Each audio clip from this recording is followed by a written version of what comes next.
안녕하세요. 김상순입니다. 차이나 재해 뉴스 318번째는요, 중국 홍수 시리즈 네 번째로요, 호남성 대홍수 편입니다. 지하상가와 지하철역이 완전 침수된 장사시를 주로 다루겠습니다. 중국 남부에 집중호우를 쏟아부었던 폭우 비구름이 슬슬 중부 내륙 지방으로 북상하면서요, 지금은 광동성, 복건성, 광서 장족자치구에 이어서 중남부와 중부 지역에 집중호우로 대홍수 사태가 연이어 발생하고 있습니다. 이번 재해 뉴스는 2024년 중국 홍수 시리즈 네 번째로 호남성 대홍수 편을 전해드리는 건데요. 호남성에 집중호우가 내리기 시작한 것은 6월 24일입니다. 물론 17일부터 사실은 시작이 됐는데 결정적인 건 6월 24일. 그런데 이 비는 그쳤다 내리다를 반복하면서 6월 30일까지도 내리고 있습니다. 화면에서 보시는 장면은 주로 6월 24일 장면인데요. 이런 장면이 계속해서 호남성 곳곳에서 6월 말까지 이어지고 있습니다. 호남성에도 본격적인 장마가 시작된 건데요. 특히 호남성 성도인 장사시에는 시간당 65mm의 폭우가 쏟아졌습니다. 이 시간당 65mm 폭우가 어느 정도냐면 양동이로 위에서 계속해서 물을 쏟아붓는 정도가 온 건데요. 이걸 다시 표현하면 장강 이남의 3대 호수 중에 하나가 서호라고 하는 건데요. 이 서호의 담수량의 54개 분량이 겨우 1시간 만에 장사시에 쏟아질 정도로 엄청난 양의 비가 쏟아진 겁니다. 서호는 어디냐면요. 절강성에 있습니다. 절강성 항주시에 있는데 호수 면적이 약 6만 5천 평방미터이고 최고 수심은 약 5m, 평균 수심은 2.27m, 남북 길이가 3,300m, 동서 길이가 2,800m 이르는 이거 엄청 큰 대형 호수인데 저도 여기 가봤죠. 항주에 가시면 꼭 찾아가 보시기 바라고요. 어쨌든 이렇게 엄청나게 큰 이 담수량은 서호의 담수량은 평균 1429만立方미터라고 합니다. 상상이 안 되는데 어쨌든 이런 서호의 물이 1시간 동안 54개 분량이 호남성 장사시, 특히 장사시에 쏟아진 것입니다. 정확하게 상상은 안 되지만 엄청난 양이 쏟아졌다는 것은 이제 충분히 인지가 되셨겠죠. 그렇다 보니 호남성에서 특히 가장 많은 비가 쏟아진 장사시는 말 그대로 엄청난 물폭탄을 맞은 셈입니다. 호남성은 올해 중국에서 처음으로 가장 높은 경계경보인 폭우적색경보가 발령되었습니다. 그리고 호남성 신황현에서는 산사태로 마을 주민 8명이 사망하기도 했는데 최소 50만 명이 넘는 이재민이 발생했다고 합니다. 인구 800만 대도시인 장사시는요, 도로에도 빗물이 무릎까지 차오를 정도였고 지하철역으로 도로에서 넘치는 물이 유입되면서 지하에 있는 지하철역이 완전히 입구까지 결국은 깊은 물속으로 잠기고 말았습니다. 장사시의 주요 도로는 평균 1m 높이로 침수되면서요. 지하철에 의해서 버스 운행이 중단되고 도로가 통제되면서 800만 대도시의 교통이 지하철과 함께 도로 교통도 두절되는 사태까지 맞이할 정도로 엄청난 물폭탄에 시달렸습니다. 호남성의 지방도시나 현, 진 이런 그 행정구역에도요.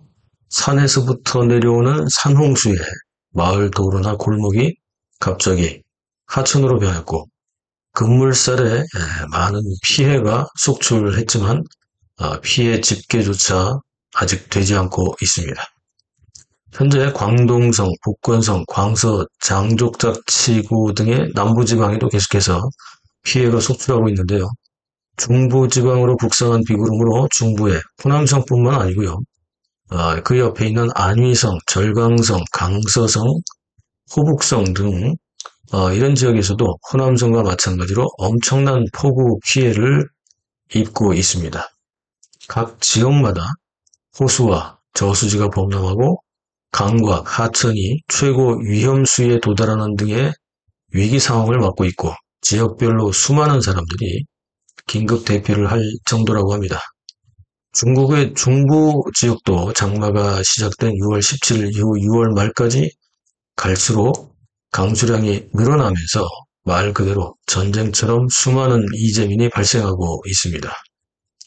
중국의 기후변화 이상기후 현상으로 매년 기록적인 폭우가 쏟아지면서 시진핑이 직접 나서서 진두지휘하면서 삼림과 임야에 나무를 베고 천수답 논농사를 최근 몇 년간 무리하게 진행한 거 보도해드린 적이 있죠? 벌써 작년이 됐습니다. 그런데 이렇게 하다 보니 천수답 논농사 때문에 삼림과 임야의 지역이 농사지대로 변했는데 이 산과 임야 지역이었던 지역은 지반이 약해지면서 산사태와 지표 균열 현상까지 발생하면서 현지 주민들에게는 또 새로운 재앙이 되고 있습니다. 시진핑은 재난구호 작업에 총력을 다해달라고 명령했지만 모든 것을 직접 나서서 진두지휘할 때마다 인민들의 고통은 늘어나고 있는 실정입니다. 중공 당국에 의해 보도되는 인명피해는 이미 잘 아시다시피 대폭 축소된 것이죠. 호남성 월릉 호 강계진에서는 산사태로 3명이 사망하고 1명이 실종되었습니다. 이 정도 홍수에 전혀 인명피해가 없다고 할 수는 없으니 또 이런 정도의 발표가 있기는 합니다. 장쩌민과 후진타오 20년 동안은요, 수많은 재난재해가 있을 때마다 거의 모든 재난재해 사고를 중공의 중앙TV에서 보도했을 뿐만 아니라 장쩌민과 후진타오 주석이나 아니면 리펑, 주룽지, 원자바오 같은 총리들이 직접 재난과 재해 장소를 찾아가서 피해 주민들을 위로하고 진흙탕물에 직접 들어가거나 거세게 내리는 비를 맞으면서 수해 현장에서 재난 복구를 지시하는 장면을 TV 뉴스를 통해서 볼 수 있었습니다. 그런데 중국 네티즌들은요, 시진핑 시대에 들어오면서 똑같이 재난재해가 발생해도 시진핑은 오히려 재난이 발생하지 않는 곳을 시찰하면서 전혀 딴 세상 얘기를 할 뿐 아니라 재난재해가 심한 지역의 뉴스를 봉쇄하는 행동을 보이고 있다고 중국 네티즌들이 성토하고 있습니다. 권력의 눈이 먼 지도자가 모든 것을 통제하면서 자신의 업적을 자화자찬하기에 몰두하지만 실제로 시진핑이 3년임을 해야 할 만한 업적은 지금까지 없습니다.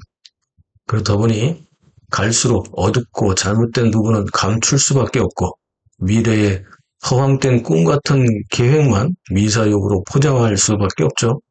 중국인들의 불만이 커지는 이유 충분히 이해가 됩니다.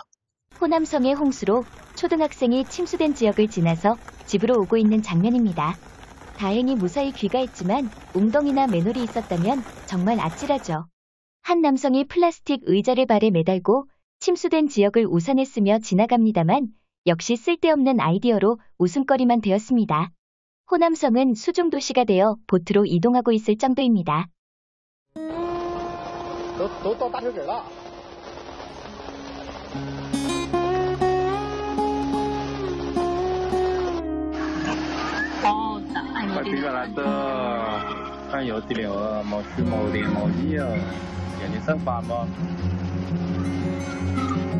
지금까지 보신 영상들은 주로 호남성의 장사시 홍수 현장입니다.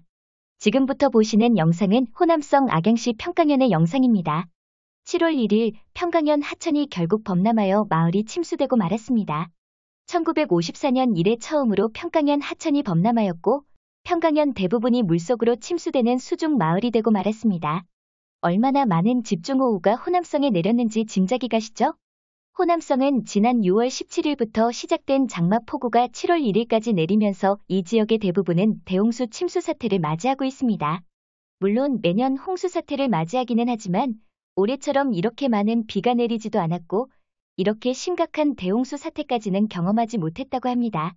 7월 1일 호남성 악양시의 홍수 장면을 좀 더 보시죠. 주민들은 가옥들이 파손되는 등의 피해를 입고 있는데요. 주민들은 영상을 올리면서 하늘을 향해 더 이상 비가 오지 말게 해달라고 애원을 하기도 합니다. 비는 지금도 내리고 있습니다.希望不要再涨了。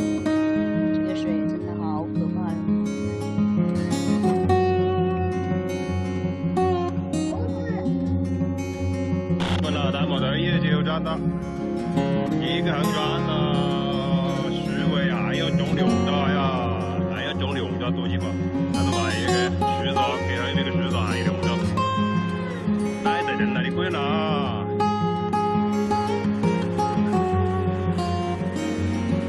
一个中转。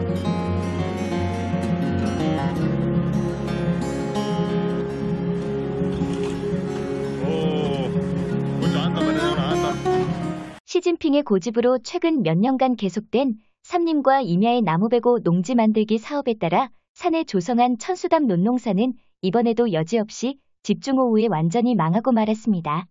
도대체 공산당과 정부는 지역별 상황이나 현실을 알고 이런 정책을 펼치냐며 현지 주민들이 분노하고 있습니다.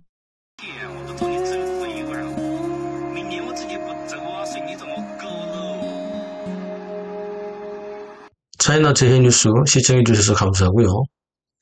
계속 홍수 시리즈는 이어집니다. 감사합니다.